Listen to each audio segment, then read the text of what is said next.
differential equation, dy dx equals x squared minus 1/2 y. Find d squared y over dx squared in terms of y. Remember that d squared y over dx squared is really the derivative of the derivative. So what I'm really doing is I'm taking the derivative with respect to x of x squared minus 1/2 y. So for me, that's going to be 2x minus 1/2 of the derivative of y. But this is really going to be 2x minus 1/2 of dy dx, x squared minus 1/2 y. And so I've written my terms completely in terms of x and y without having this pesky dy dx in here. And so as I go through the following problems in here, I'm actually going to find this version to be much easier to work with, but I need to be able to work freely with both of these. So moving on to part B, says let y equals f of x be the particular solution to the given differential equation whose graph passes through this point negative 2, 8. Does the graph of f have a relative minimum, relative maximum, or neither at this point, and justify our answer? So if I look at this, I know that dy dx for us is going to be negative 2 squared minus 1/2 of 8, which is 4 minus 4, which is 0. So this is a critical point. And we know that d squared y over dx squared was equal to 2x minus 1/2 dy dx. But this dy dx we know is 0. So it's really just going to be 2 times x, which is negative 4. So I'm looking at this, and I find out that my graph is concave down.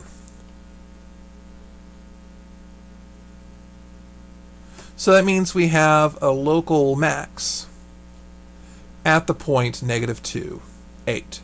So I use the fact that the concavity that we just found to solve this problem. Moving on, it says let y equals g of x be a particular solution with g of negative 1 equals 2, and we want to evaluate this limit. Now remember, the first thing we do when we're trying to evaluate limits is to go ahead and substitute.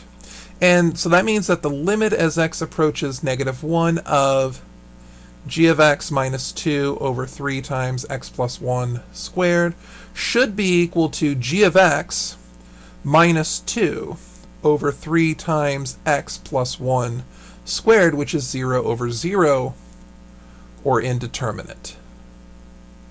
So because it's indeterminate, it should be equal to the limit as x approaches negative 1 of the derivative of the numerator, g prime of x, over the derivative of the denominator, which would be 6 times x plus 1.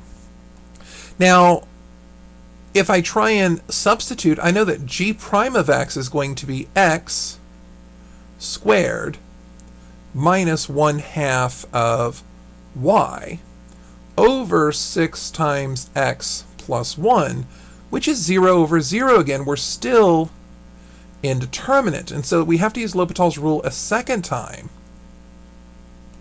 So x approaches negative 1. This is going to be g double prime of x over just plain old 6. I'm not going to have that problem with indeterminate again. But remember that g prime we solved was equal to 2x minus 1/2 of our derivative, which we found up here to be 0, over 6. So we end up with negative 2/6. And I could reduce this to negative 1/3, but technically my answer was fine at this point. This would have gotten me full credit. And there's no reason to go on to these subsequent steps except to waste my time and to possibly introduce an error. Going on to part D. Part D says let y equals h of x be a particular solution with this differential equation, and we're using Euler's method starting at x equals 0 with 2 steps of equal size to approximate h of 1. Remember that when we're doing Euler's method, we're really looking at this linear y minus y1 equals m times x minus x1. And we're going to be using this over 2 steps. So I'm going to start where x equals 0. And for me, when x equals 0, y equals 2. And my slope is going to be this derivative here, which is going to be 0 squared minus 1/2 of 2, or negative 1. So my tangent line looks like y minus 2 equals negative 1 times x minus 0. And at this point, I'm interested in what's happening when x is 0.5. Remember, I want to take 2 steps to get to where x equals 1. So substituting in here, that's going to be 2 minus 1 times 0.5 minus 0, or 2 minus 0.5, which gives us a y value of 1.5. And so that means my slope is going to be 1/2 squared minus 1/2 of 3/2. So that's going to be 1/4 minus 3/4, which is negative 2/4, or negative 1/2. So I'm going to have y minus 1.5 equals negative 0.5 times 0.5 minus, times x minus 0.5. And I'm interested in what's happening when x equals 1, so I'm going to substitute in here. So I've got 1.5 minus 0.5 times 1 minus 0.5, which is going to be 1.5 minus 0.25, or 1.25. And so h of 1 for us is approximately equal to 1.25, using Euler's method twice. So that's how we solve that differential equation, or at least find an approximation